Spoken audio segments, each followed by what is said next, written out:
Hey, this is Evan Longoria of your San Francisco Giants, and you're listening to TortureCast. You're listening to a podcast by and for fans of the San Francisco Giants. Let's go, Giants! With hosts Willie Dills, Chad King, Ben Lee, and Eric Nathanson. Dedicated to the greatest team in Major League Baseball, the San Francisco Giants. This is TortureCast. Standing on time, not gonna stop. We came to play, ain't slowing down. Calling all, we're here to stay, and we're stomping on whatever's in our way. I'm feeling like a Giant tonight. It's Friday, June 22nd, 2018, and this is episode 145 of the TortureCast, the podcast by and for fans of the San Francisco Giants. I'm your host, Chad King, on this wonderful Friday afternoon. It's hot here in Gilroy, California. How hot is it there in Georgia, Eric? I think it's just about the same hotness. Our feels like is at 104, so I feel your pain. Okay, we're not quite there because we don't have the humidity. It's about 94 here, but we're dry, so it probably feels like 94. But it's still hot. It's still hot. Yeah. Hey, by the way, have you ever dealt with Yellow Jackets? I was thinking about Georgia Tech and Joey Bart, and then the Yellow Jackets, and then my recent problem. I know, my brain works in weird ways. We have a Yellow Jacket nest that's being built in our roof through these little vent holes, and so I was Googling and YouTubing ways to deal with them because I didn't want to pay an exterminator $400 or whatever to deal with it. I can't get to the nest because it's inside the roof. It's unbelievable. It's a total redneck way of dealing with this, but I love it. I take my shop vac and put about 2 or 3 inches of soapy water in the bottom, and then I duct tape the hose from the vacuum up to the entrance of their nest, and then when they become active in the mid-morning, to early afternoon, I fire that sucker up for a few hours, and almost every yellow jacket that is flying back to the nest gets sucked in, and almost every yellow jacket that's coming out gets sucked in. So it's a slow process of attrition, but it's automated. You just walk away. You go back in the house. You let it go for hours. And so I did it for the first time 2 nights ago. I only ran it for 2 hours, and I caught 114 yellow jackets. That's ingenious. It was amazing. And so as we speak right now, because I couldn't run it yesterday because I was at work, I am running it right now, and it's a very hot day. So they're super active. So when I went out to go fire it up, there were already about a dozen yellow jackets kind of swarming around the vacuum nozzle, because yellow jackets apparently don't like the color black, which I didn't know until doing some more research. So they're seeing this thing that's kind of this little intruder by their nest, and it's black, and they're just like, hey.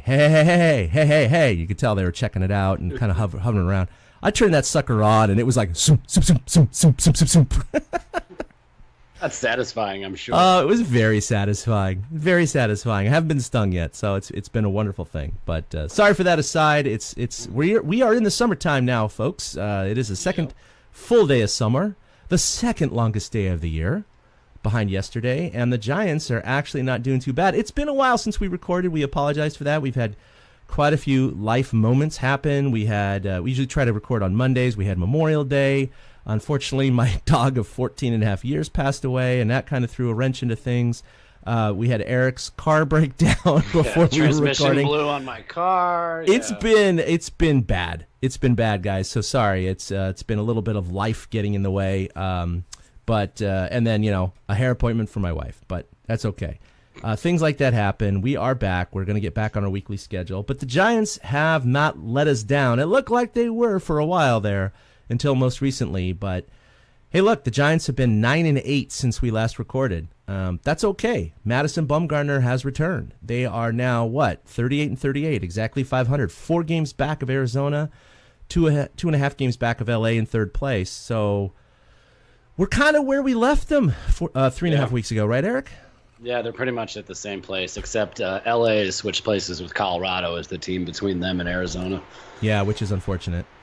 Yep. I mean, Dodgers taking 2 of 3 last weekend kind of bumped them, because if the Giants had taken 2 of 3, the roles may be reversed right now. Yeah, it'd be 3 for the Giants and 3.5 for LA. So yeah, they would be a half game ahead of LA right now. Yeah. Still, though, it was winning that final game of the road trip. They had that road trip that we didn't even, like you said, we were away for, where they went to Washington, Miami. Oh, that horrible series in Miami.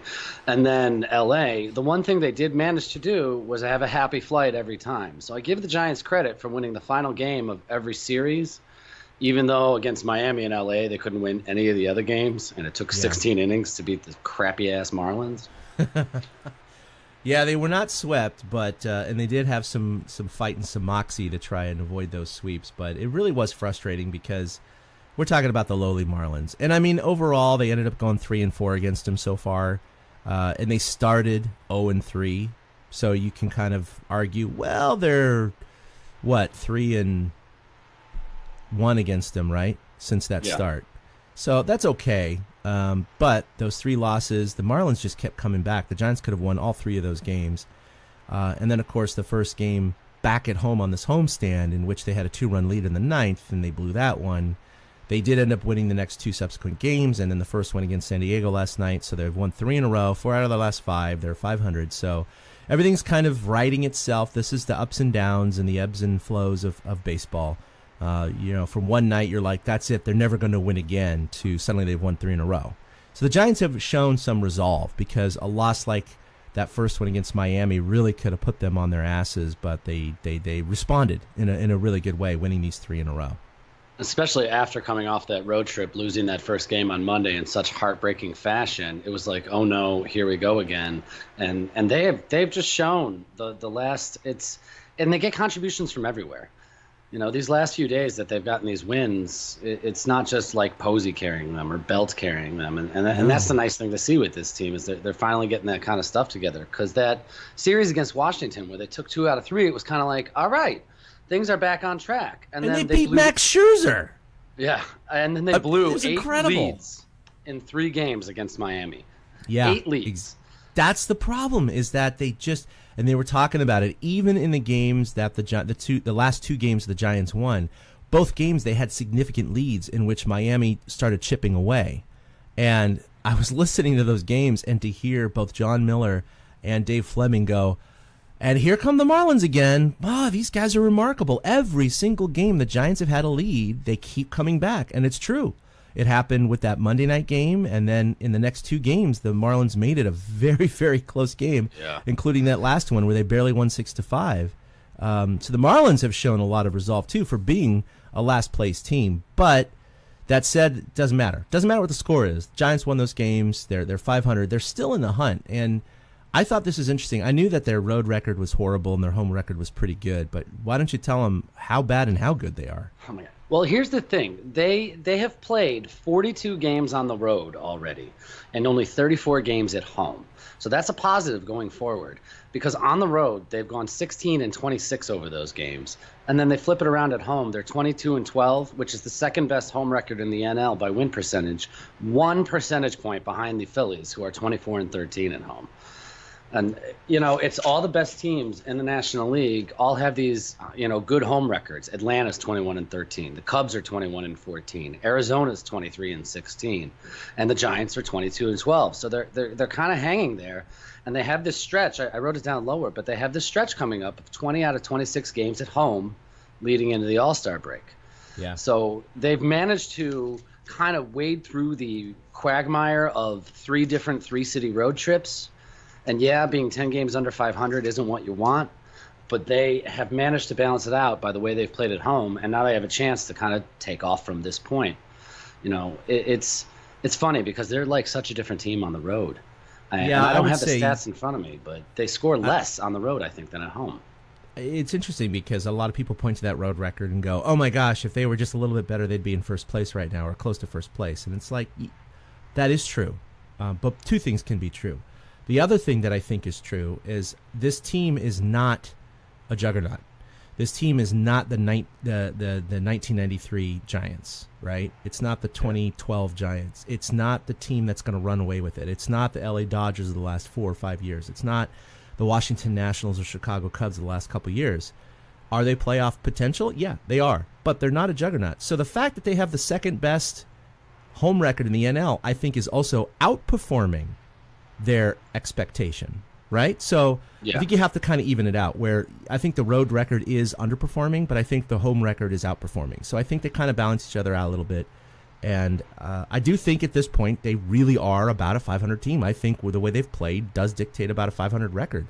That said, they're not even halfway through the season, and now that they've got Bumgarner back and Cueto's coming back maybe in 3 weeks, Shark's coming back in maybe a week or two, hopefully they can start stabilizing this pitching rotation, which has really been their weakness so far, and we'll get into those stats later.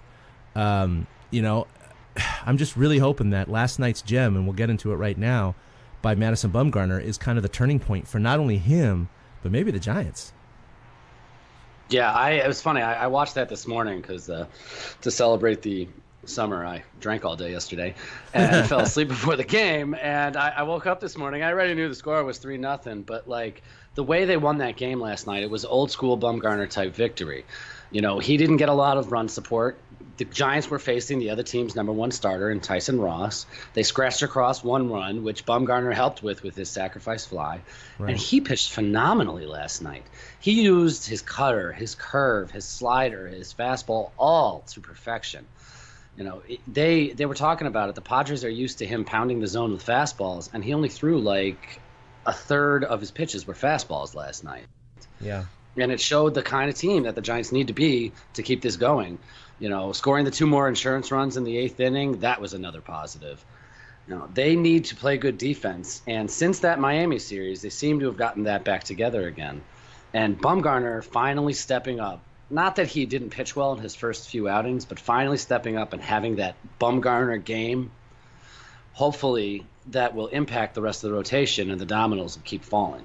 Well, one thing I noticed, and I was trying to, I didn't quite have time to go into some of the pitch velocity statistics that you can research these days, where you can look at individual starts by pitchers and look at their average velocity for fastballs and all the other pitches, right? Sliders and changeups and curveballs.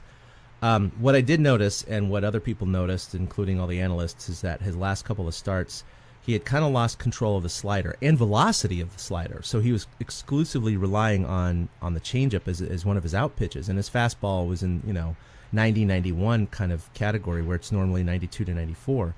And so they said, okay, that's a product of obviously him being on the DL, and he needs to get that back. He's basically going through his remnants of spring training right now, and hopefully he turns it around soon. I don't have the stats, so this is just my subjective analysis from watching just a few innings of the game and then watching the highlights, is that his slider was back on point, and it was much higher velocity than those last couple of starts. I mean, much higher as in 2 to 3 miles per hour, but kind of more closer to normal. And so it seemed to me as though he's regaining that strength and endurance and location for the slider, which, his changeup is great, but he was relying on it probably too much, and it certainly reduces the pitch selection and expectation for a batter, and they were jumping on some of his pitches last couple of games where they were hitting some bombs against him. Last night against the Padres, I know they're the Padres, whatever. Still, the point is that they're major league hitters. He just seemed to be having much more control and velocity on his slider as well as his other pitches. Last night he threw 8 innings pitched, which was the longest outing by a Giants pitcher this season. Which is amazing, his 4th start. Yeah, right. It's like he's going to throw a complete game in one of his next 3 starts. We can all see. And he could have last night. He could have. Yeah, I think so too. I was watching and I was like, I know he didn't come out, and I wondered if it was because of the runs, but there were handshakes after the 8th inning, so they already were going to take him out regardless. Which I get it. He's on a pitch count. He was over 100. Yeah. Right. I mean, he threw 104 in 6 innings the previous start, so I didn't feel like it was straining his arm, but I get the thought. But I mean, he struck out 8. And only gave up 3 hits, and he walked 2. And one of them was late. It was in the 8th inning. He walked Will Myers on a 3-2 curveball that just completely missed the zone, and it was an easy take. But on the very next pitch, he got Hosmer to ground out to end the inning and end his night.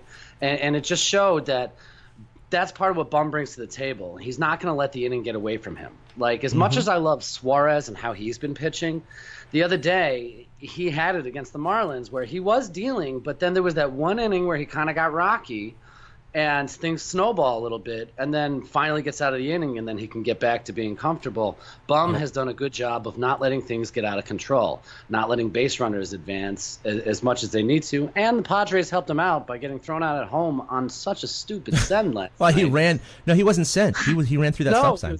I should have said that. I was watching it live, quote unquote, this morning, and it was funny because the wife had just woken up and she was watching with me when that happened, and I'm like, "You got to stop that guy," and I'm like, "He just ran through a stop sign." 1 second later, Kruko, he just ran through a stop sign. It was just. Now I will say, he put one hand up, so he wasn't waving him. So it was still a stop sign, and the guy was an idiot. But I will say that most third base coaches will put two hands up, just to be more emphatic. But he just had his right hand up. Well, yeah, he only put. I think it was his left hand because he was looking at the trail. Maybe his left hand. His one hand. Yeah, one hand was up.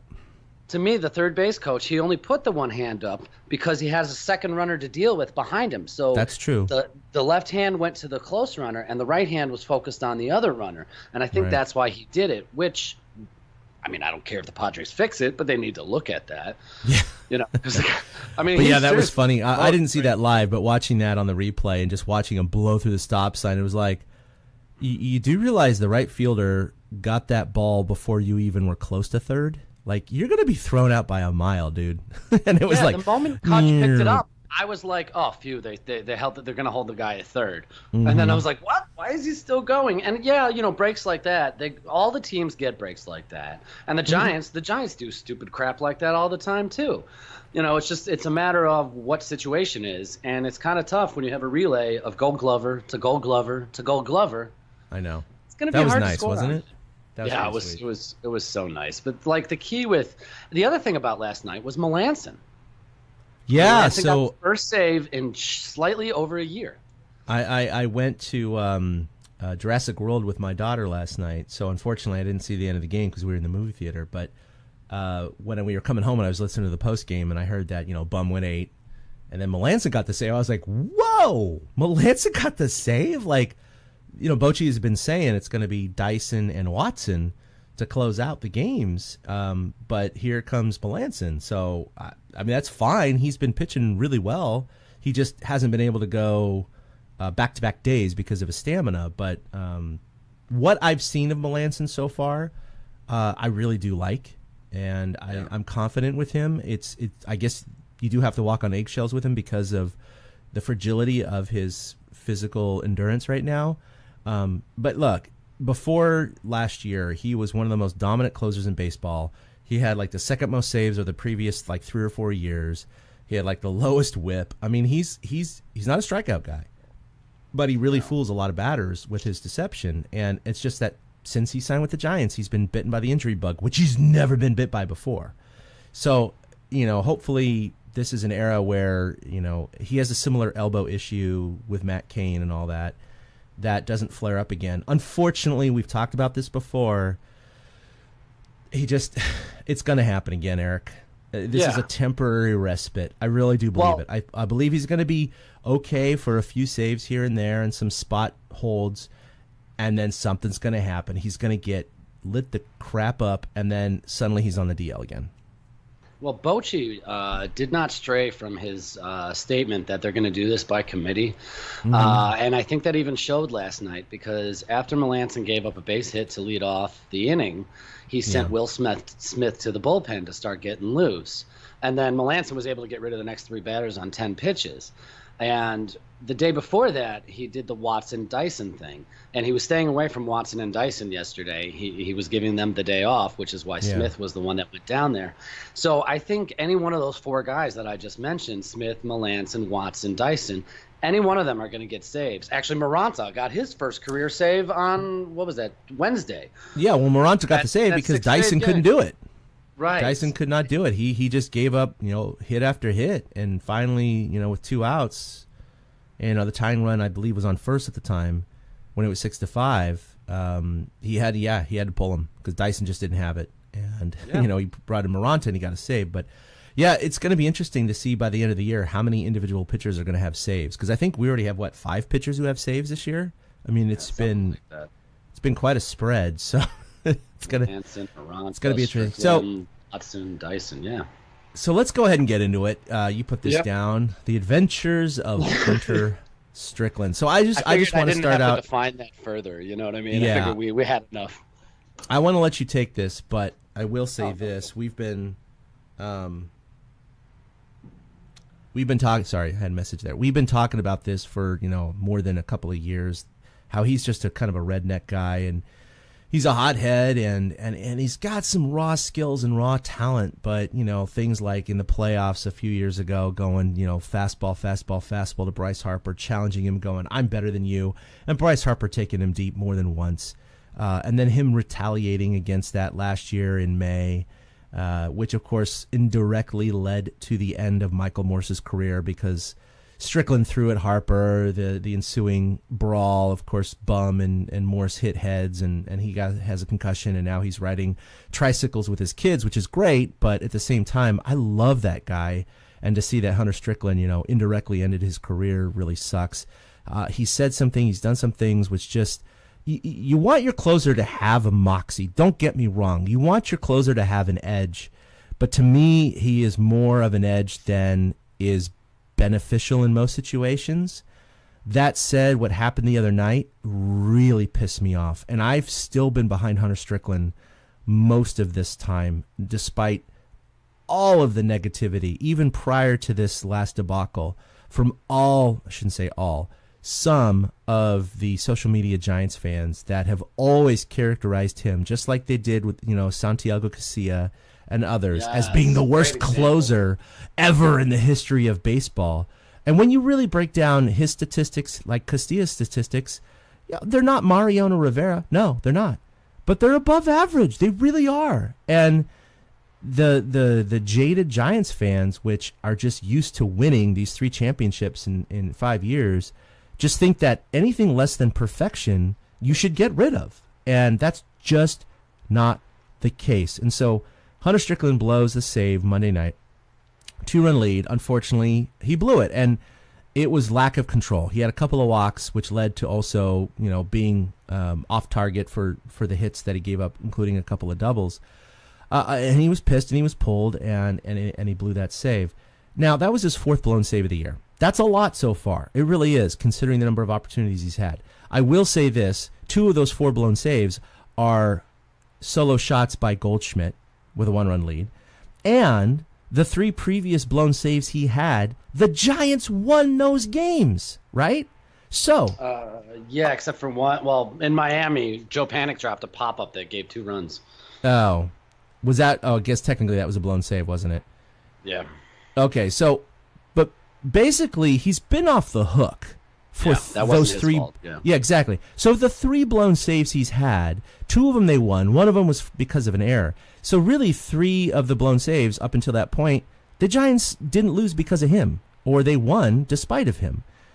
This was the first loss directly attributable to Hunter Strickland. The first loss of the year. And Giants fans went apeshit. Unfortunately, I'll let you take over now. He went apeshit too. Well, I mean, in the 9th inning, we all saw it. There was an encounter with, what is his name? Lewis Brinson, I think it is. Brinson, the kid on the rookie. Marlins. Mm-hmm. Yeah, he's a rookie. And that, to me, is a key part of this whole thing that happened. The first pitch that Hunter threw to Brinson went up and in. And you just talked about it. Strickland had absolutely no control on Monday. We all could see it. And Brinson seemed to take umbrage, one of my favorite words, umbrage to the fact that, he came up and in on him. So when Brinson had his base hit, he slammed the bat down and celebrated hard. And then when Strickland was pulled from the game, he had more words for Brinson as he walked off. Instead of walking to the left side of the dugout, he walked past third base, which first bad decision by Strickland. He walked past third base so he could keep jawing with the kid. Even Bumgarner was jawing with the kid. And I got to be honest, I was with Strickland on this one. I really was. You are a rookie. The guy doesn't have any control, so he wasn't throwing at you. It wasn't an instance where he was trying to back you off the plate so he could do everything else. No, he literally didn't have control of the baseball. So there's no reason when this rookie gets this 190 hitting rookie gets a base hit, there's no reason to run down the line yapping back at Hunter Strickland. Because quite frankly, Strickland is the established veteran at this point. And this kid Brinson is just a kid. So I was totally with Hunter being pissed at that. I really was. Rookies need to know their place. And I know that sounds horrible, but you can't say anything unless you've done anything. And that one base hit is not him doing something. You're still hitting under 200. You're on the worst ball club in the league. Yay, good for you, buddy. That's your one shining moment. And I'm sure that's what Hunter and Bum were screaming at. Moment. Sorry. But the problem with all that, yeah, absolutely. I actually flashed the logo in my head when I said that. They've totally brainwashed us. But the thing that Hunter did that was even dumber was when he went into the tunnel, he punched a door with his pitching hand and became the third Giant this season to break his pinky. Yeah. And you know what? On that front, he deserves it. Because if you're going to be stupid enough to punch a door with your pitching hand, then you've shown that you are not mentally prepared for your role. And I give Strickland credit. He, over his 9 games before this blown save, and this includes the blown save in Miami because of the pop-up, but over his 9 games before that, he only allowed 6 hits, didn't allow a run, had a 194 batting average against. He had the strikeout, so he was taking care of business. And then to react like that, I mean, Bumgarner talked about it, and I was reading Baggerly's piece from yesterday's game. Bum's like, I punch things, everybody punches things, we all get upset, but you don't do it with your pitching hand. And Hunter Strickland is the real life version of Nuke LaLoosh. Yeah. He really is. This guy has $1 million arm and a 10-cent head. It's just like every time you think he's making progress, he does something stupid. And I really have been impressed with how Strickland had been handling the role of the closer, and I've kind of been in his corner this year. It was great to see him mature. It was a fresh start. Me too. I've been in his corner too. Yeah. Yeah, I don't want to get on him for past indiscretions. Everything's kind of been water under the bridge. You can tell that Strickland has learned from his mistakes. And then to go out and do something like that, it's just so dumb. If I'm the Giants, I would want to file and not have to pay his salary during this time because it's a self-inflicted wound. It's not going to happen. But, not going to happen, unfortunately. Right. Yeah. But I'd be pissed about something like that. And it is a shame because Strickland really has – I gave numbers just there. He really has, been pretty good this year. It just shows that he's not ready for the closer role, and I don't think he ever will be after that. This is going to hang over his head for a long time. So he's out 6 to 8 weeks, and he, I won't read it right now because I don't want to give him that enjoyment, but he wrote a long Instagram post apologizing to Giants fans, and he said all the quote right things and saying that, I let my team down, and he's not talking about the blown save. Everybody blows saves. That's not letting the team down. The fact that he punched a door shows that he cares. That being said, he's apologizing for now hurting the team. Hurting the team because now he's not there. He's not going to be there for 6 to 8 weeks. He knows he's hurt the team. Hunter Strickland may blow a few saves here and there. Every closer does, except for the top 2 or 3. It's just the nature of the game. The fact is that he was a valuable tool. And I don't think anyone realizes the times he does come in and gets a 3-out save. Just boom, boom, boom, boom, right? No one talks about it because it's not sexy. It's just like a good umpire. No one talks about a good umpire. They only talk about the umpires who blow calls. So it's just the nature of the position, and I think you hit the nail on the head there. It takes a certain mental fortitude that just...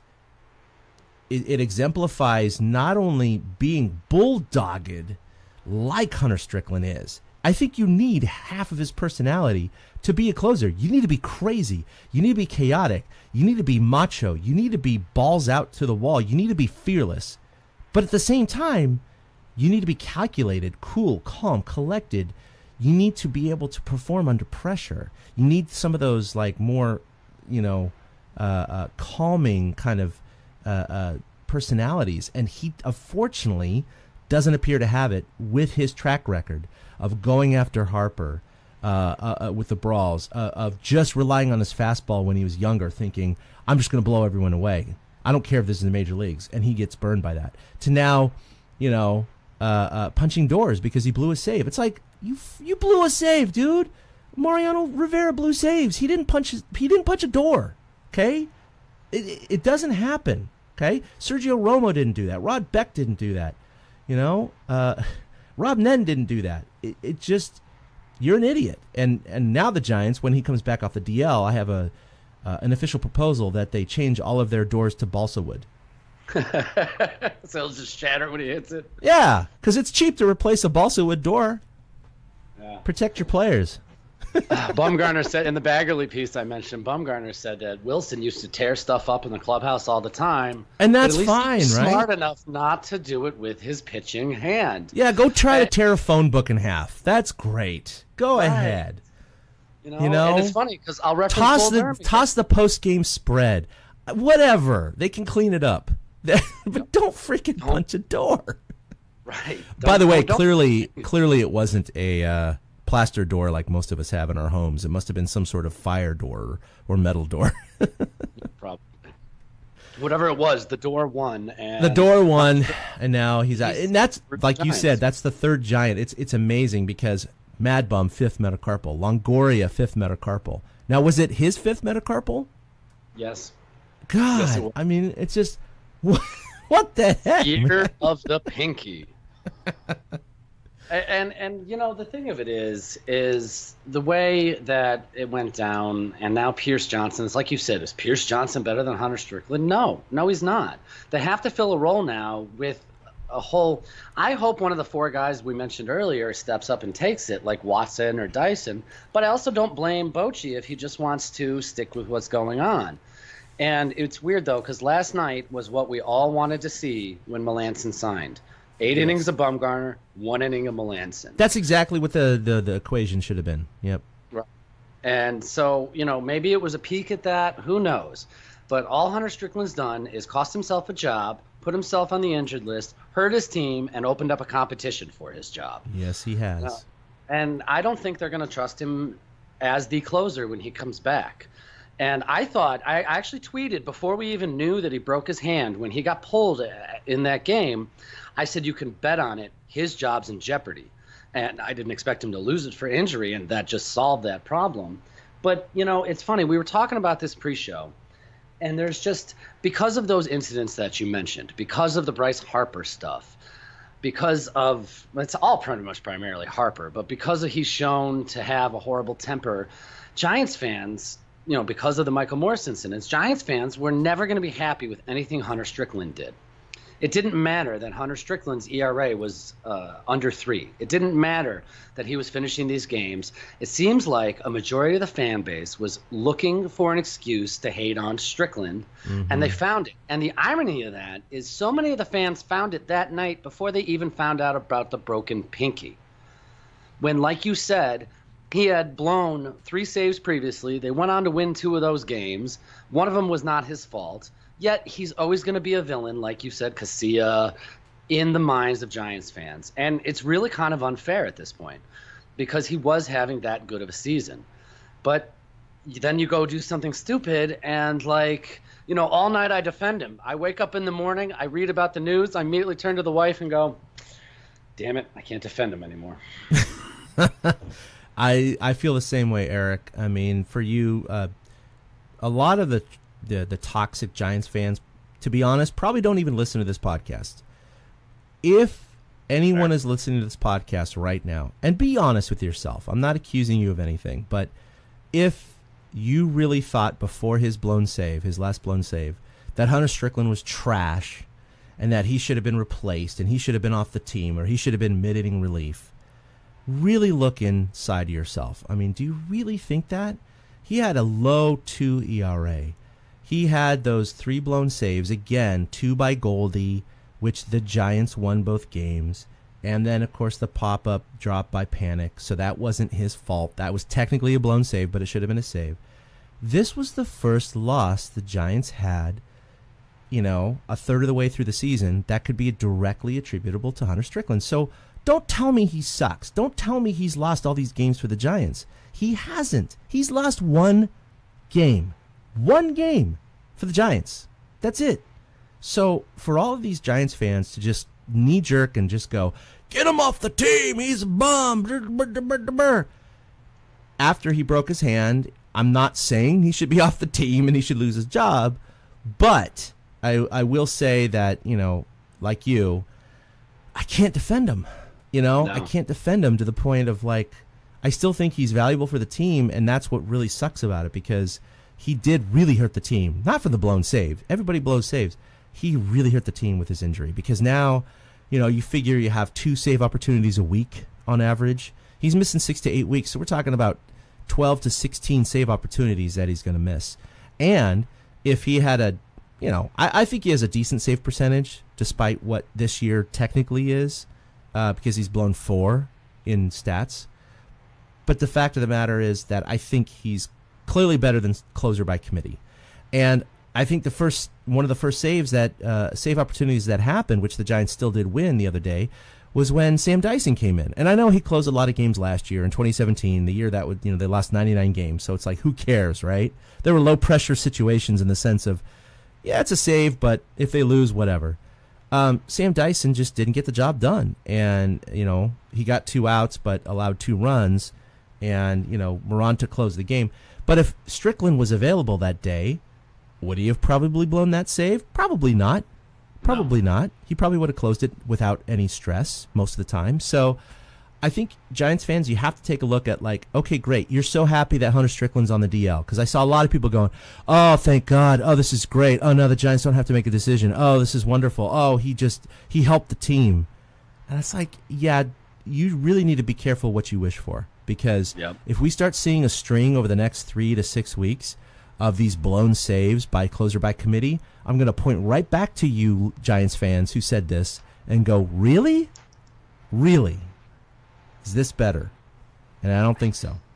He had a 2.01 ERA heading into that blown save. Yeah, because it was 3 runs, right, that he gave up in third of an inning or whatever. So yeah, it was 3 1/3. He threw 25 pitches and only 15 of them went for strikes. Yeah, and they were able to just sit on anything in the zone because he was so wild, and that'll happen. Pitchers will get a wild hair up their nose, as Kruko likes to say, and it's the way it is, as Dyson showed on Wednesday again in your example. But it's not like he was out there blowing opportunity after opportunity. So as a fan base, toxic is a good word. That happens sometimes, and there's been other guys throughout time that are scapegoats. And Strickland has fallen into that category. I guess it's hard for people to see change in other people, so they don't want to give him credit. And once you make up your mind about something, it's hard to change it. And I think a lot of Giants fans just still think this is 2014. It's just like politics and religion, right? I mean, yeah. Once you're settled in a belief or a follower or a political idea, it doesn't matter. Objective reasoning and data and evidence doesn't matter. It doesn't matter. No. So you're true with your convictions, and that's just the way it is. Sometimes that's a good thing. I think most of the time it's a bad thing. Have an open mind, people. Open your mind. Listen to everybody. Look at the information. Then come to a conclusion. But this is just baseball. This isn't life. We could talk about a lot of deeper things, which we never will. Although Eric and I do offline sometimes. Yeah. So anyway, the Giants. Yeah, I know, right? If we could record all of that. The Giants are actually 3rd in the National League in team batting average at 256, and this has been an amazing stat. They were leading the NL a few weeks ago in between our podcasts, but they've been floating above the top 3 here, which is amazing. And the runners in scoring position, I don't have the stat right in front of me, but they certainly are above average now. So their offense has really been carrying a lot of the load lately, especially this last few weeks where they're 9-8. But that's because their pitching, conversely, which has been their strength traditionally, has not been their strength. They're 9th in the NL in team ERA at 4.12. And Eric, I just, since we've been doing this podcast, I'm used to saying, oh, the Giants are 3rd in team ERA at 3.5 or whatever. It's always been in the 3s. To see their team ERA over 4, it's it's a little painful. That's a little jarring because all the championship teams were basically built around pitching, defense, and timely hitting. You mentioned 2012, where that was probably their best of the three, where they kind of ran away with the division a little bit in September, and they continued that role even though they fell behind in 2 series. And it was always the pitching stepped up instead of the hitting. But you're right, the hitting this year is what's kind of carrying them, and that's not what we expected, I don't think. And you can see it in games that they lose. Like that Monday night game we're talking about that was blown. Right. The Giants didn't get a hit after the 4th inning. So you can't just blame completely the entire bullpen. You can't just blame the pitching because the hitting didn't show up. Because generally speaking, the hitting is showing up. Like you said, 3rd in the National League. I'm trying to get to the stat. 3rd in the National League in hitting. I don't know what they are with the runners in scoring position, but they have been better. And they keep the line moving. Their lineup is longer with McCutchen. Moving Posey to the 2-hole has seemed to have been a really good move. Doing runners scoring position. Doing the alternating leadoff men, I think, with Gorky's and Panik seems to kind of be working, even though Gorky's is struggling a little bit. But like the Giants, where is it? They're right in the middle at 241 with runners in scoring position. So that's an improvement. Yeah. It's an improvement, though. Yeah, it is. Yeah, I remember when they started the year like 190 for the first month? I mean, they're definitely much better. I remember a couple of games ago they were like 4 for 10 with runners in scoring position. So they've definitely improved that.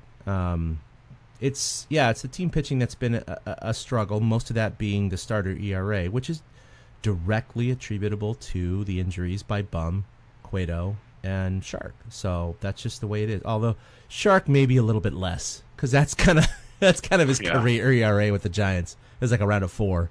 But certainly Cueto and Bum, which is 40% of the rotation, has really hit their ERA pretty hard. But I think that also is the silver lining, because if Bum, especially with his start last night, kind of becomes more traditional Bum, and they can hold on. I know we've said this all year. Oh, if they could just play 500 till Bum comes back. By the way, when Bum came back, they were 30-30, right? Yeah. And now they're 38-38. So, since they got Bum back, well, they're still 500. So, and they're 1-3 in games that he started. So it's kind of funny to think of like, well, without Bum, they'd actually be 2 games above 500.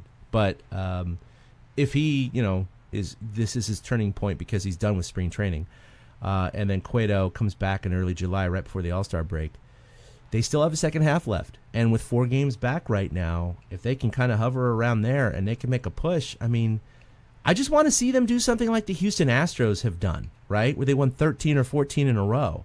I don't expect that, but it would be amazing if they could run out, 10 out of 12 or something like that, where they suddenly just accelerate up the standings, sweep Arizona in a series, take 3 out of 4 from LA, and then suddenly they're up by 2-3 games in September, and that would be incredible, man, because they're also 3.5 games. They're 4 games back in the West, but they're 3.5 games back in the wild card as well. So both playoff potential are kind of around the same, except, of course, wild card, you got more teams to battle. So I would still say the more likely and, of course, the more desirable scenario is winning the West. And that's got to be their entire focus right now.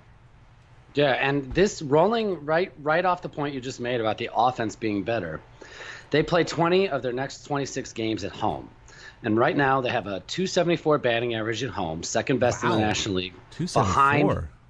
Behind the Rockies. They average 5 runs a game at home, which is more than they average on the road. I know road it's like 3.9 or 3.8.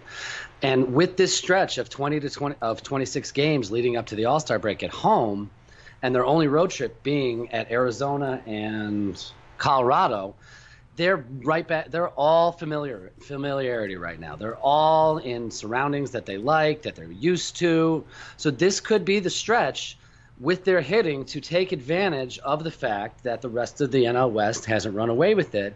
And hanging around 500, they're a contender. It doesn't matter that they're 500. You don't have to have a winning record or necessarily you don't have to be like 5-10 games over 500 to be a contender. As long as you're in your division within a certain handful of games, 5 games, you're a contender. And that's exactly what they are. Like right now, I don't consider the Rockies and Padres contenders in the division. I mean, refresh my memory, in 2010, weren't the Giants 5 games back with 10 games to play behind the Padres? I don't know if it was that many. I believe it was 5 with 10 to play, and then they tied it, and then, of course, on the last day of the season, they were tied, and it came down to that last game, which, what's-his-face won with Brian Jonathan Wilson getting Sanchez. saved. Yeah, Sanchez getting that last one. I remember I was hiking with my daughter that day, and I was, like, so afraid to watch the game. But anyway, sorry.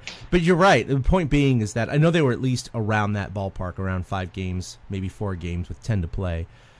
As long as in September they're in that striking distance, anything's possible. Yeah.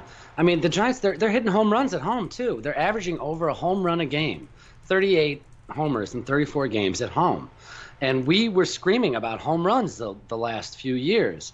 So they've got that back. You got guys like Hundley, who's got 8 home runs, McCutcheon driving the ball out of the yard, Alan Hanson coming through. Brandon Crawford, Belt, homering, granted it was in L.A., but Belt, also he'll probably get his swing back. It was a little blip with the appendicitis. So they're primed to possibly go on a run here. And I don't know what the Dodgers' schedule is coming up offhand, because I actually started looking at this about a week ago. But they play some tough teams. Like the Dodgers, I believe, play the Cubs again to start next week, and they just lost 2 of 3 to the Cubs. Yeah. So it's entirely this is the time in my mind this season. This is the time for them to go on the run. I mean, they've already had a road trip through 3 cities. Like I said, 4 different road trips that went 3 cities. And I can remember that was just a few years ago. They only had 1 road trip that was a 3-city trip, and it came in September. So they kind of got screwed by the schedule makers. And they've been through like some of the toughest part of the schedule, because coming up, they just finished the series with Miami, then they have San Diego, and then there's Colorado, and then they do get to face Arizona in Arizona, and then Colorado again. So it's like they have their chances. They absolutely have their chances right now. And the way things are lining up, I would not be surprised to see the Giants either in first place or a game or 2 out of first place when the All-Star break hits. Yeah, and you said that they don't fly past the Rocky Mountains until mid-August? Yep. They get to play. Yeah, think about the road trips they've been on already. In May, they started off going through Atlanta, Philly, and Pittsburgh, all East Coast, all non-division teams. Then they had Washington, Miami. Yeah, right, and ended up in L.A. They had Houston, Chicago, and then they ended up in Colorado. Yeah, so they've been playing. They've got some of these tougher games out of their schedule now. That's true. The road series that they have that aren't against the division. They've got like 3 in Oakland and 2 in Seattle right after the break, and then again their next road trip is in the division, and then that road trip I was referencing is Dodgers, Cincinnati, and the Mets. And so, again, comfortable surroundings playing the Dodgers before that Cincinnati series. And the Giants are an old team, let's be honest. They're a veteran team. And a team like that needs a rhythm. And by staying in the Western time zone for 2 straight months, they should be able to develop that rhythm. It sounds like excuse making, but it just happens to be what they have to go through this year. Every team has something they have to go through. And to me, that's what the Giants are dealing with, that and the Pinkies. So... they have that opportunity right now, and they've got to grasp it. And it feels like they're trying to grasp it right now. It could all fall apart. They could lose the next 5 games. And if they do that, I mean, it could be time to switch to seller mode. But right now they're contenders. I know. There's been a lot of, innuendo about Bumgarner being traded to a contender. But, the way the Giants went all in with Longo and McCutcheon, and these guys with a marginal team at best coming in was a sign that they're not ready to sell yet. So for all these people thinking, oh, well, I think the Giants, might consider selling Bum. No, if they were 10, 14 games back right now like they were at this time last year, I would say that's a possibility. But no, they're 4 games back. They just got Bum back. He's just turning the corner. They're going to get Cueto back. Maybe the Shark, and their hitting's been pretty good so far. It's a weak division, so no, the Giants are no way. there's no way. There's no way. The only way that's possible, I should say, is if the Giants, like you said, lose like freaking 15 out of 18 or something just so abysmal because, the trading deadline is July 31st. By July 20th or 25th, they're 13, 14, 15 games back. Then maybe they might consider it. But unless that absolute apocalypse happens, no. He puts butts in the seats. He still has a couple years left on his contract. He is still so valuable to this team, despite his injury-laden seasons of last year and this year. He's been durable except for 2 stupid accidents, right? Riding a motorcycle and getting hit by a line drive. None of his injuries have been attributable to wear and tear. He's a horse, and it's just been freak accidents. So, no, I do not expect the Giants to trade Madison Bumgarner. I don't think that's even in the realm of possibility. I mean, he puts butts in the seats too, and even though the Giants are 3rd in the National League in attendance, we still see the empty seats. The franchise. We're not used to them. Yeah. No, they're now offering 2-for-1 hot dog specials and beer specials. Yep. And they didn't have to do that the last few years because the product on the field was enough. They even have this corporate deal where it's like $20 a game or something like that, where you can buy like a monthly pass for I don't know how much it is, but it's directed towards people who work in downtown San Francisco who work past 5, 6, 7 o'clock, but still want to see some of the game, but don't want to spend $100 on a game to see 3 innings. And so they're charging like $20 for standing room only on this like rotating basis where you can just basically come in and let's say you get off of work, it's a 3rd inning. You come in, you get your dog and your beer and you stand or you find an empty seat somewhere. And you watch, 6 innings or 5 innings, and then you leave before the game ends because you got to go home early to get ready for the next morning. I think these are signs that the Giants have lost some ticket revenue, not substantial. I think it's like we're talking 10%, but enough to start, coming up with some of these marketing ideas. But yeah, I can't help but notice when I watch the games in the middle of the game, not the 1st inning or the 9th inning, but 5th inning, where you look up in the 3rd deck and it's like maybe 40% full in the 3rd deck, most of it around home plate, and near the ends it's like you got your stragglers who just like to be alone up there in the corners, Yeah. No, it's really weird because as of a year ago, and of course the previous 5-6 years, it's been just an amazing sellout streak. So the Giants got to be creative. But oh my God, I mean, how about going to Miami when they had like 5,000 in the stands? Yeah, they did. Literally 5,000. Literally 5,000 attendance. Yeah. I mean, like, oh my God, could you imagine that? Yes, because I watched Tampa Bay Rays games. Oh, you did. That's true. That's true. It's it's like watching a not even a minor league game. It's like watching like a semi-pro game. I mean, it's just like it's pathetic. You can hear the players talk. You can hear every crack of the bat and slap of the glove, and it's a very odd experience because I went to Candlestick when I was young, when we had like 6, 7, 8,000 people in the stands on Tuesday night. So I know what it's like. As a fan, it's actually kind of cool in a way, but as a fan, it's not good for your franchise to be drawing 5, 6, 7,000 people per game because that's like college draws more than that. Come on. To be fair, and I totally get it, like, who really wants to go see a Marlins game on a Monday night? Like, just even when the Giants were, just hosted the Marlins, we were watching Monday, and it was like, wow. She's like, look at all those empty seats. I'm like, yeah, it's a Monday game against the Marlins. I'm like, if this is the Dodgers or if this is the Diamondbacks or something like that, or the Padres or the Rockies, it's a different crowd. But when you're playing these other teams, these random-ass teams that stink, you're not going to draw so well. So I get that the marketing kicks in. They're still 3rd in attendance, so they're not like losing money. They're not hurting for money. No, they're fine. Right. No, they aren't. And it's just, it just goes to show how cyclical it is with sports. There's going to be ebbs and flows. Like you, I went to many games at Wrigley Field when I was a kid where it was like a 1/3 full tops. You wouldn't believe it to look at Wrigley Field nowadays. But I've been in Wrigley where I could yell and the guy on the other side of the ballpark could yell back at me, Totally. It was like that at Candlestick all the time. Yeah, all the time. But it's just something I noticed. I used to get the third deck seats, and by the fifth inning, I was behind home plate. Yep, that's the way to do it. You buy the cheap seat, and then you just work your way down. Every time. Every time.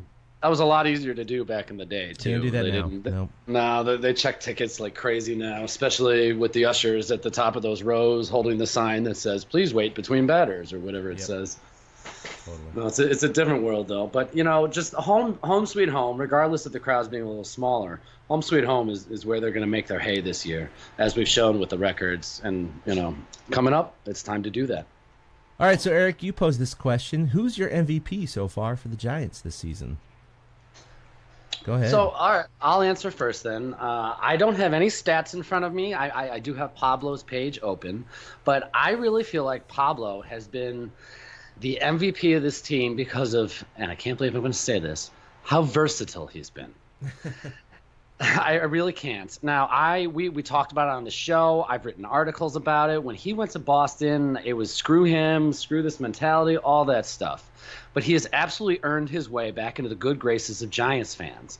And I feel like having him on the bench has given Bochy the ability to work how he wants to work. And it was funny because Pablo yesterday, before the Padres game, usually Bochy will do his pregame thing in the dugout. Well, Pablo came out and did it for him to start. And they even asked him, he's like, Pablo, after Evan Longoria comes back, where's Pablo going to fit in? And Pablo said it, and this tells me he knows his role. Pablo said, Pablo will be back on the bench. He's still a bench player after all, and Longoria is the starter. And I give him credit. That's awesome. Yeah, that is awesome. You know what I mean? That just says how much he's learned. And there was Kelby is not going to be the backup that Pablo's been. Who else has been in the infield lately? You know what I mean? It's like, it's unbelievable that Pablo has been able to step up.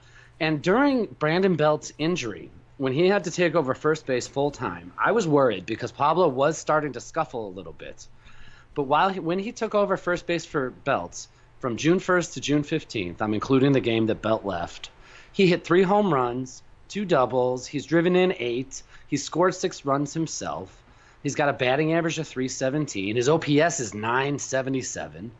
So Pablo's doing things, and I feel like he's been the MVP of this team just because of his intangibles. Sure. I mean, you throw him pitching the 1 inning in there. That gets included to me. It really does, because he started at second base in Chicago. He's taking grounders at short just in case. So I kind of feel like he's been their MVP because he's been able to be a super utility guy. And I give him a ton of credit. And I know that there are guys with better stats out there, and I know you're going to mention a couple. But, like, in my heart of hearts, I feel like Pablo Sandoval has been the soul of the Giants this year. And I'd give a tip of the cap to Nick Hundley as well for kind of being the soul of the team. Sure. Because a lot of guys talk about his preparation, and we can see that he's changed his approach at the plate. He talked about how he looks in the launch angle more, and it's shown by his 8 home runs. So Hundley's another leader. So I'm drawn to the leaders right now in the clubhouse, and I put Hundley and Sandoval there. And I would also like a little bit of credit to Derek Holland. I know his stats are not the greatest. They just aren't. And he has only pitched 6 innings a handful of times this season. But, like, he's done a masterful job. When they were on their losing streak, he won that game in Pittsburgh. When they needed a win, he's the one who beat Scherzer, right? Right. I was just looking at that. When they needed to win in the series finale against Scherzer, Holland delivered with 5 innings. That's David and Goliath right there. That's just stupid. Yeah.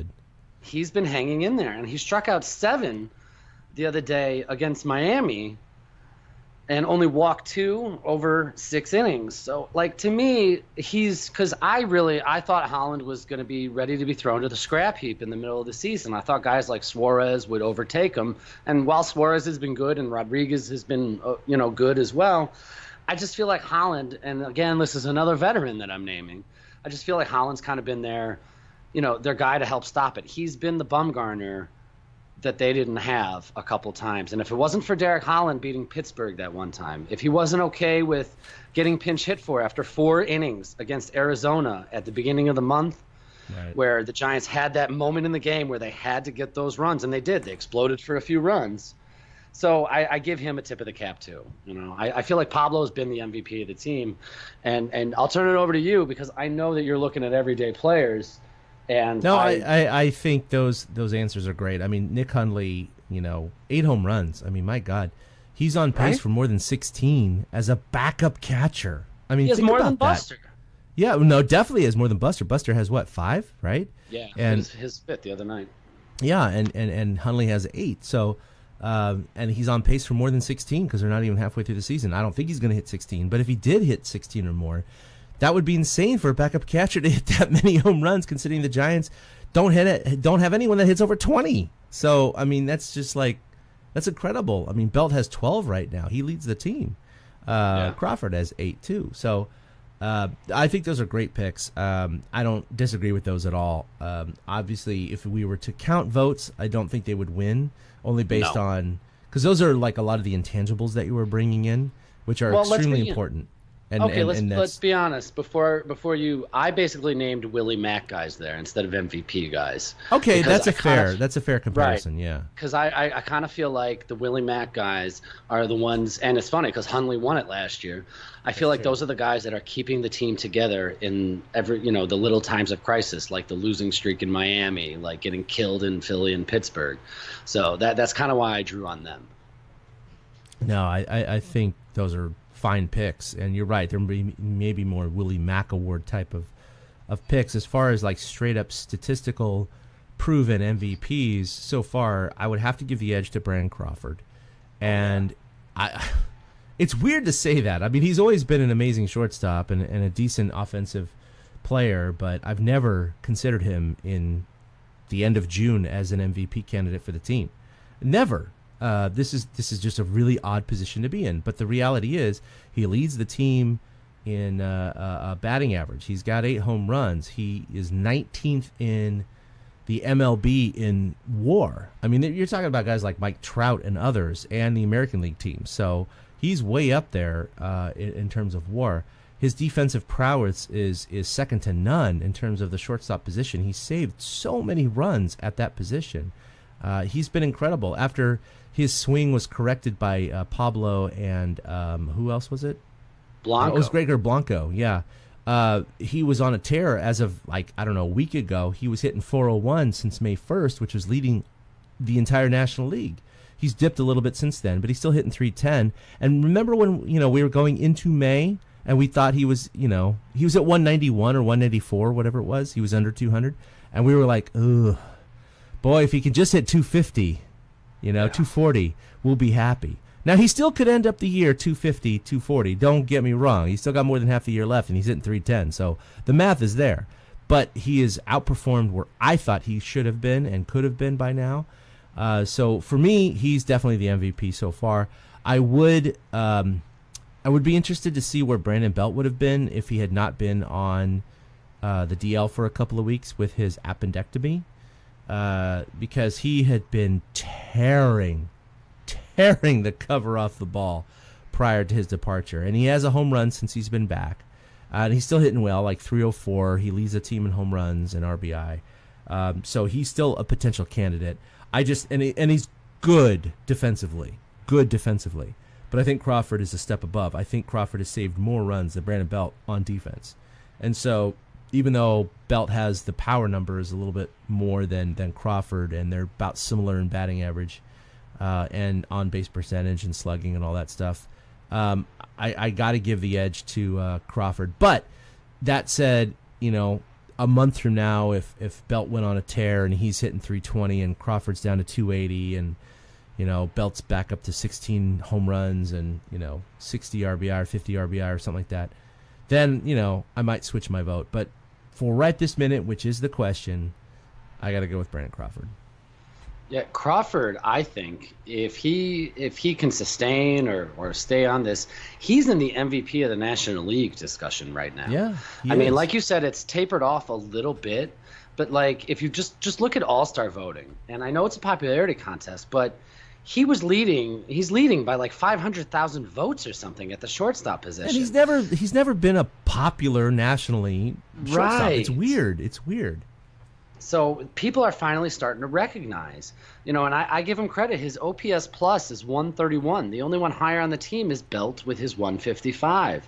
Just like on base percentage is 364. The only one higher on the team is Belt at 398. Mm-hmm. So he is definitely, Crawford has definitely shown, and it's funny because we were worried at the end of April, and I called for Crawford to have a great season this year because all the distractions were gone. And I was really getting worried about that towards the end of April, and he's absolutely taken it to another level. And it's not going to sustain that level, but I absolutely agree. He's been the most talented player on the Giants thus far. And usually when he's in the mix of it, the Giants are winning games. So we did miss the MLB draft. That's what we were going to talk about last week. It didn't happen. But the Giants had the number 2 pick. Now, if you remember last year, Giants and the Tigers were fighting for the worst record in the major leagues. Now, if they had tied in their record, no, I guess they did tie in their record. The Giants, the Tigers had the tiebreaker in terms of worst record because of common opponents, whatever. But if you remember that last game, Pablo Sandoval. Now, it was a tied game, so a lot of people go, oh, if Pablo hadn't hit that home run, the Giants would have the number 1 pick. Well, no, not necessarily, because it would have gone extra innings.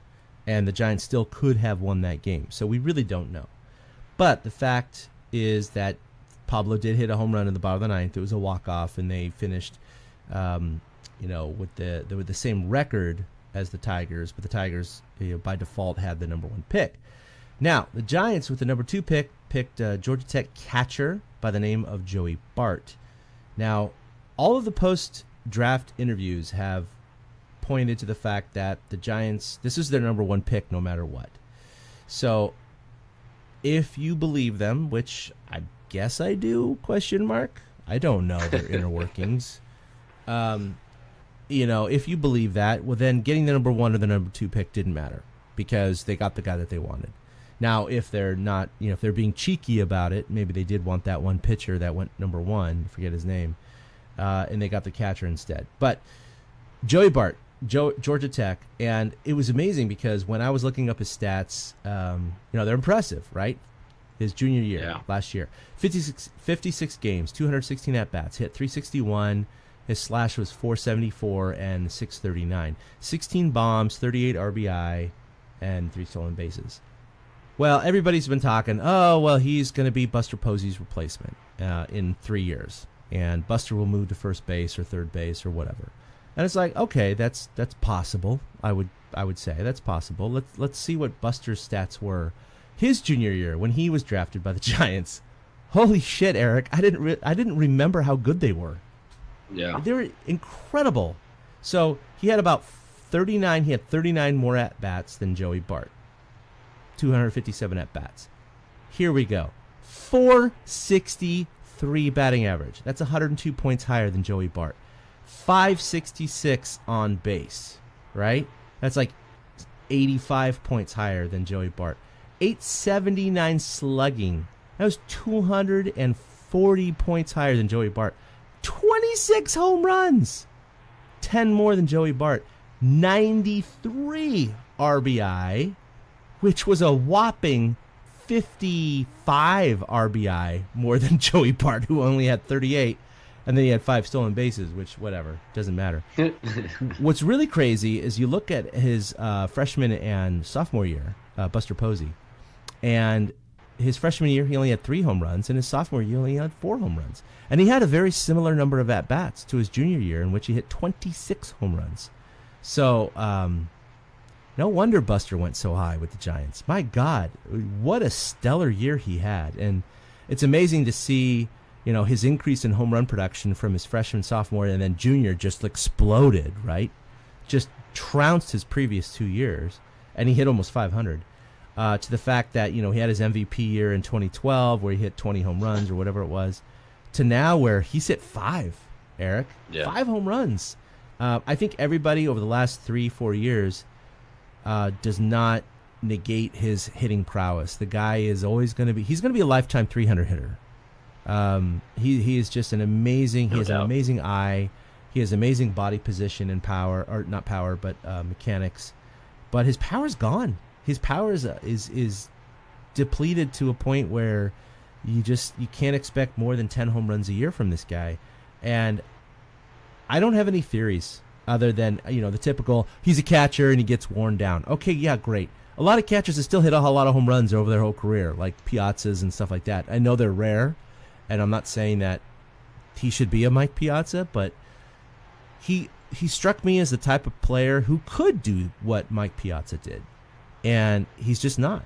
And he's obviously an extremely valuable player, former MVP, but with these numbers, he's never going to be an MVP again. And so, what would you attribute his power evaporation to? I'm with you, but on the catcher things, we also know that he's got a bad back.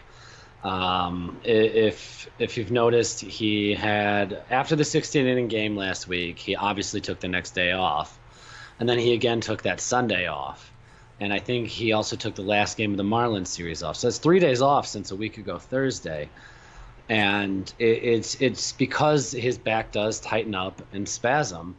And that comes from the, being in the crouch, up and down all the time.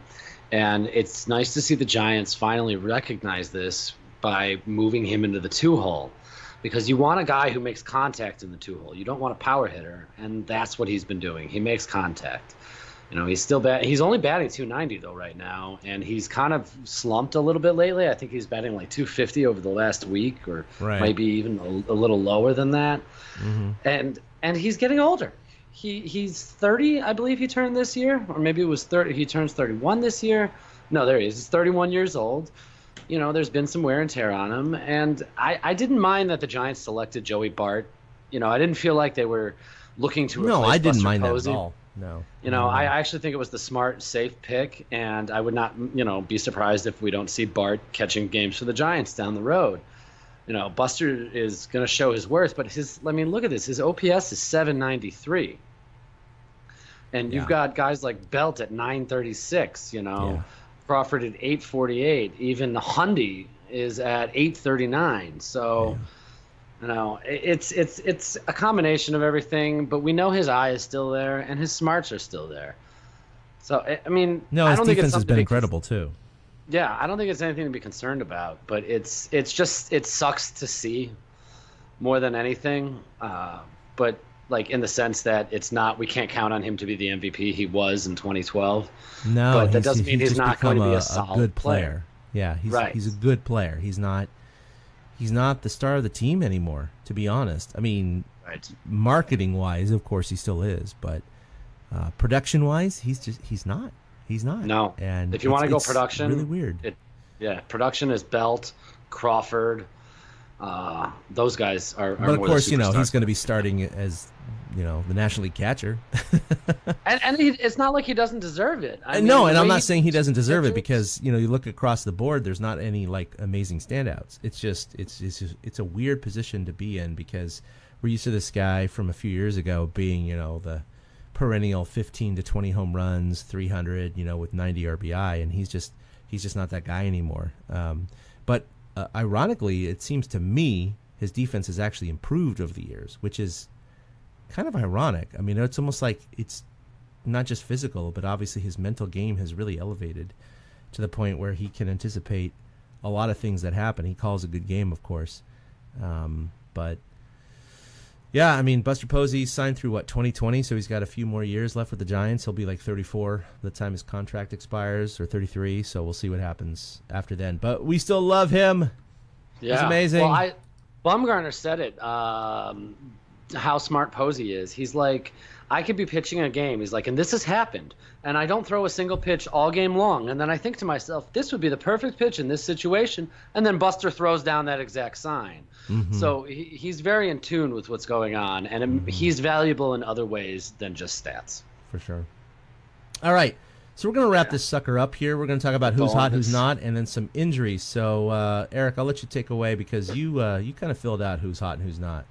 Yeah, but I kind of punted it because nobody's like tearing it up right now. Yeah, we talked about this pre-show. That's true. No one's hitting 500 over the last 2 weeks. That's not what's been happening. There's no Brandon Crawford streaks going on right now. Yeah. But Andrew McCutchen in the month of June, and it was always talked about that he starts to get hot after Memorial Day, and so far it's bared fruit. He's batting .304 in the month of June. He's got 5 homers, 5 doubles, a triple. He's scored 13 runs, and he's driven in 14. And I saw the stat last night. He is second, I believe, in baseball with most hard hit balls over that time. He's got like 25 balls hit 95 miles an hour or higher. And we saw it earlier in the season. He was scorching the ball, and they were just going at people. They're finally finding holes, and it's good to see that, because Kutch is on a 1-year deal basically right now. He is a free agent after this season. So, you would think that he would run with it to try to earn another contract, and it was concerning how often he wasn't coming through earlier, but he's turned into a solid player, and defensively he's just phenomenal. But he's been the hottest guy on the club over the month of June. He's generally been in the middle of what's been going on, and I guess he's hot. Kutch is hot. And then Nick Hundley I threw in there too, because he's been batting .323 in June in his limited playing time. 33 plate appearances in the month of June. He's got 6 extra base hits. 3 of those are home runs. He's driven in 8, and his OPS is over 1.1. He's got a 1.106 OPS, and that means he's just tearing the cover off the ball. And so, like I gave him a hat tip earlier, Hundley has also been hot. He has. So Mac Williamson, we haven't talked about him. He came off the DL after his concussion. He was on the DL for quite some time, and everybody, here's the converse to the Hunter Strickland outrage from social media, even though his stats were pretty darn good. Even before Williamson came up and tore the cover off the ball for a week, because he was tearing the cover off the ball in AAA, everybody said, "Oh, you got to bring this guy. He's going to be great." I'm not saying I didn't think that, but I wasn't like, the one on social media saying, "The Giants are idiots. They're not calling him up right now. Why aren't they calling him up?" They called him up, and he did. He tore the cover off the ball. He sparked the Giants to a couple of wins. He was fantastic. Then he went on the DL by sliding into the wall, and he got a concussion, which was a great effort.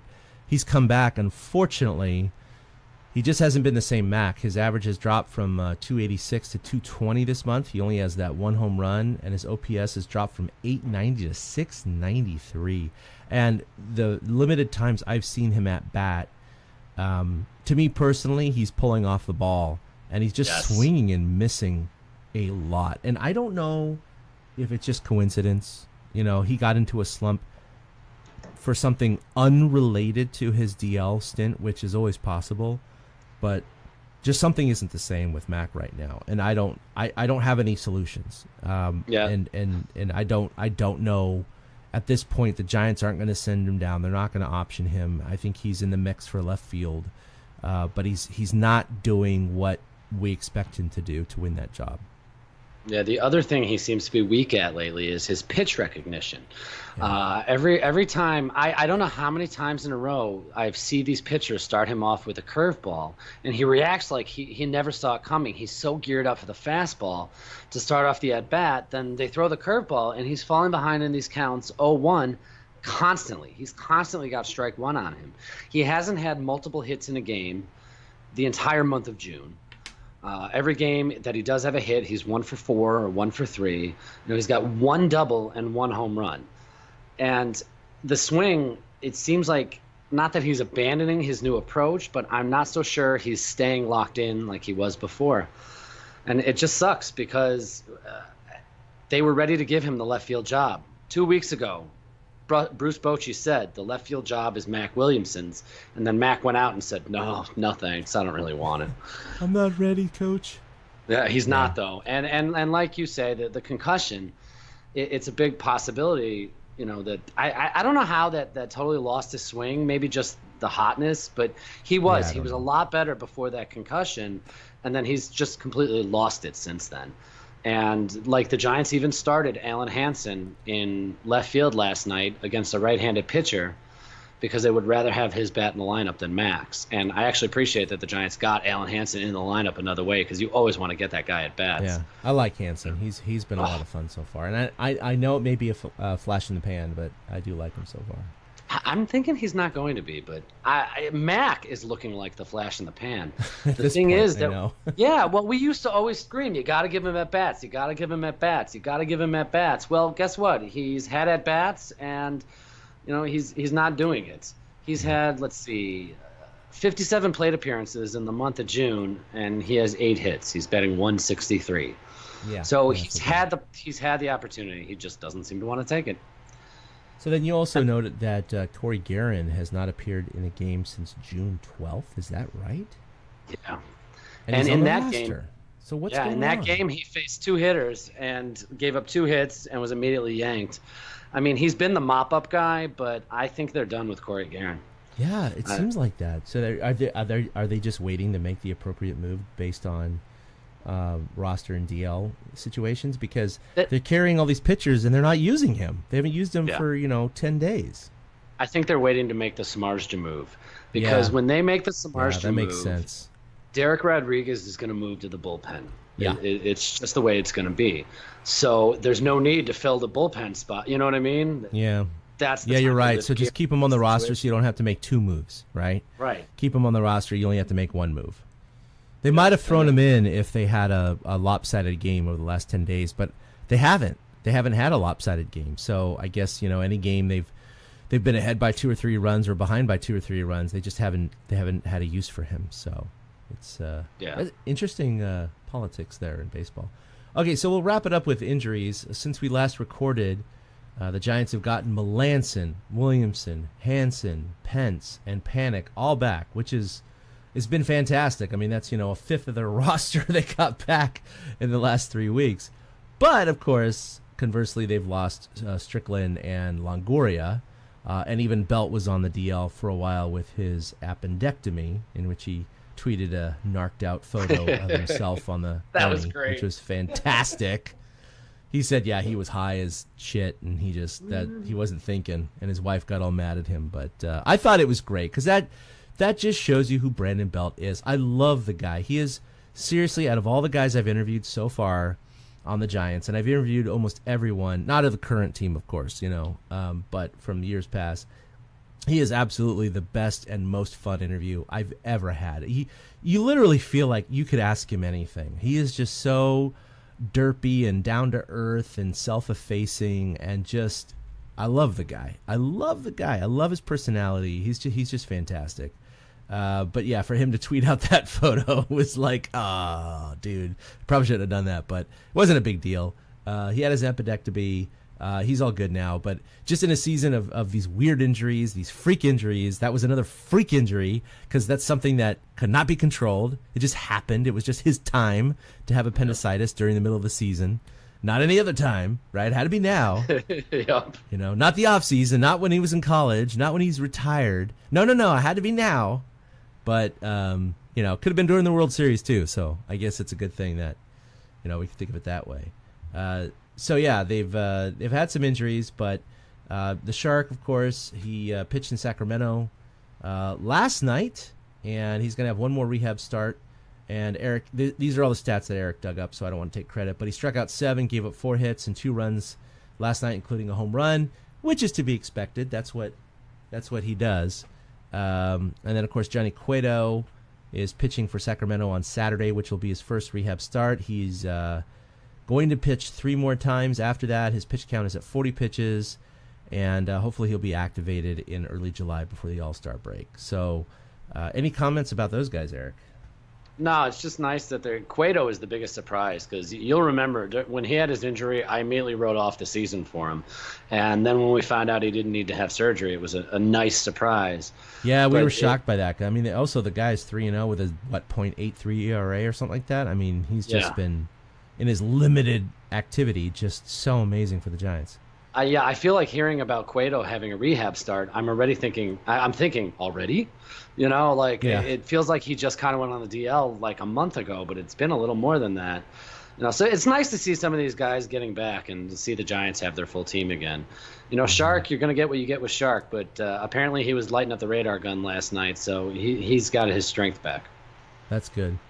So, of course, Longoria got hit by that pitch in Miami, which we glossed over that whole retaliation with the Giants and the Marlins, and we don't need to get into that, but he did get hit by a pitch and broke his fifth metacarpal. So he had surgery, successful surgery. He's going to be out sometime after the All-Star break. They said 6 to 8 weeks. Unfortunately, nothing through his own fault. And look, the Giants are weaker not having Longo, but because you noted Pablo as being, one of your potential MVP so far, Pablo's got a higher batting average. He's doesn't have as many home runs as Longo, but he has more home runs per at bat than Longo so far. So really, when you break it down on a per at bat basis, Pablo's been more productive than Longo. So it stands to say that it's possible that Pablo may have no problem filling in for Longo, considering he continues his current pace. So the Giants may not actually lose too much. They do lose the bat off the bench. They do lose that's what they lose. Inning replacement, defensive replacement. So they lose that. They lose the roster flexibility. But they don't lose the production, I would say, overall, over the first 6 innings of every game. But those last 3 innings are crucial. And, the guy off the bench, that's where the Giants lose. But so here's the strange note. Think about this. The Giants are back to having an all homegrown infield. Yeah. Which is just weird because, Pablo once they traded away Panik Duffy, yeah. It hadn't been that way since Duffy got traded away. Yeah, and then so you got Buster Posey behind the plate. Yeah, absolutely. And then, of course, you consider a Bumgarner start. You got an entire six player infield on Bumgarner starts, which is fantastic. Of course, they got rid of Blanco, which we glossed over that since we last recorded. They did get rid of him. But you're right. All homegrown infield. Amazing. And then, of course, Hunter Strickland, but we already talked about that, so he's going to be out for 6 to 8 weeks. All right, so coming up, the Giants have 3 more against San Diego. This is a 4-game series over the weekend. This is one of those series they don't need to split. They need to win 3 out of 4, Eric. That's just plain and simple, and especially now because they won the first game. Now they need to win the next 2 out of 3, and they have to, especially after they came back losing 2 out of 3 from L.A. They won 2 out of 3 from Miami at home, but before that, 2 out of 3 in LA and 3 out of 4 in Miami. And that was just unacceptable, just totally unacceptable, especially the Miami series. So you got to make up for those inconsistencies in other places by doing things like 3 out of 4 from the Padres. You have to do that. So hopefully, they'll go ahead and do that and get above 500 and move on their way, because then they have 3 more against Colorado who come into town. So like you said, at the start of this home series with Miami, they have 20 out of the 26. So that's still, 16 out of their next 22 at home. So that's still a lot of games at home. And hopefully I'm going to be able to make it up there for a few of them. So anyway, the Giants are in a good place. They're not in the place we would really like them to be, but they're 4 games back, and they're coming in at the end of June here. They've avoided, for the most part, a June swoon, a true June swoon. Although there's still another week left of the season, or the month, so we never know what's going to happen. But hopefully they avoid the true June swoon, and then we head into July and the All-Star break. But I think that's all we have for you today, Eric, unless you had anything else. No, I was just looking. They're 12-8 in June, so you said, it's going to be hard to have a June swoon. So far, this is their best month. They've already got more victories in June than they had in all of May. One more victory. God. Right, 1 more victory in June, and they'll match their April record. 3 more, and they'll match their March/April record. It doesn't feel like that. Isn't that weird? Yeah, and they're 10-12 in 1-run games right now. But I was looking at the league, and everybody's kind of, aside from the Mariners, everybody's kind of around 500 when it comes to 1-run games, or worse. Yeah, the expectation by default is 500, right? For 1-run games. So it's like, okay, fine. You attribute that to the blown save by Hunter Strickland the other night. It's like, all right, well, whatever. They're about 500. That's to be expected. They're a 500 club, and they could be worse, but they can also get better. Yeah, and that's the thing. It's it's one of those seasons where you're like, okay, they're still with it, but they could be better. Okay, they're still with it, but they could be better. But those little losses, the blown saves, the no hit with 2 outs, the bases loaded and nobody out, you only get 1 run or no runs, the giving up 2 or 3 consecutive 2-out hits to the other team. There's all these little things that happen that seem small and somewhat inconsequential, but if it consistently happens, it quickly over the course of a year, let's just say it happens once a month, just once a month. 6 games. That's 6 games, right? 6 games. That's a 12-game swing in the standings. 12 games. So for everyone who thinks, oh, it's just a game. Oh, they just blew another one last week. It's just 1 game a week. No. These are the games that can make the difference between winning the division or getting the wild card. So, I think everybody needs to understand. It's like what Crash Davis used to say, just an extra base hit a week makes the difference between a 250 hitter and a 300 hitter. Ground ball hitter, with eyes. Exactly. Yeah, that's exactly it. That's the sad thing about baseball, is that it seems inconsequential for 1 game or 1 at-bat or 1 strikeout or 1 hit. But if that in itself happens fairly regularly, and not every day, but once a week or once every 2 weeks or even once a month, it adds up. Just like your cable bill or taxes or whatever, right? You're like, it's only $10 for Netflix or whatever, and then you're like, oh my God, I spent $120 on Netflix the last year. It's just the way it is. That's the way baseball is. So the Giants need to cut down on those mistakes and hopefully, rein it in, because they need to, because they have the amazing position that they're in to be in a weak division. If they were in the Central or the East, they'd be toast right now. The fact is they're in the West, and the West is weak this year. So they're only 4 games back. So they have plenty of time, plenty of opportunity. And if they fail, it's not going to be because of juggernaut 100 games in the West. It's going to be because they failed. So Giants have it all stacked in their favor, to be honest. And hopefully they take advantage of it. All right. Well, I think that's going to do it for episode. I know. It's pretty much like, well, they're going to win it or shit their pants. Whatever. Basically, the nice thing about it is it really feels like their season is in their hands. Exactly. Like you said, there's not some team that's a juggernaut and we have to hope they hit a wall. No, the season is in the Giants' hands. And I think this 20 of 26 at home will really give them a chance to point in that right direction. And then even after the All-Star break, like I said, they stay in the Western time zone, up until mid-August. So this is their chance to do something. And they're starting to show, they're showing signs of life. So it's good to see. All right, so for Eric, this is Chad signing off for episode 145. You can find us on all of your normal podcast distribution sites, including iTunes and Stitcher and Podbean and Downcast and any other RSS feeder that you have. You can also find us on YouTube, where everything is automatically published. So basically, if you can't find us, you suck and you're not trying. You can also check us out, including our podcast, on torturecast.com. Follow us at torturecast or like us on Facebook. We'd really love if you visit us there. You can follow us individually, myself at ChadK21 and Eric at 2OutHits. That's with the number 2. So for Eric, this is Chad signing off for 145. We'll see you next week for 146. Until then, a boom. A big thank you to everybody for listening to the Torture Cast, the podcast by and for fans of the San Francisco Giants. Follow us on Twitter at TortureCast. You can also like us on Facebook or check out our blog at torturecast.com. I also want to say thank you to Ashcon and Bailey for letting us use their song Feeling Like a Giant for our intro. For Ben Lee and Chad King, my name is Willie Dills saying, we'll see you next time.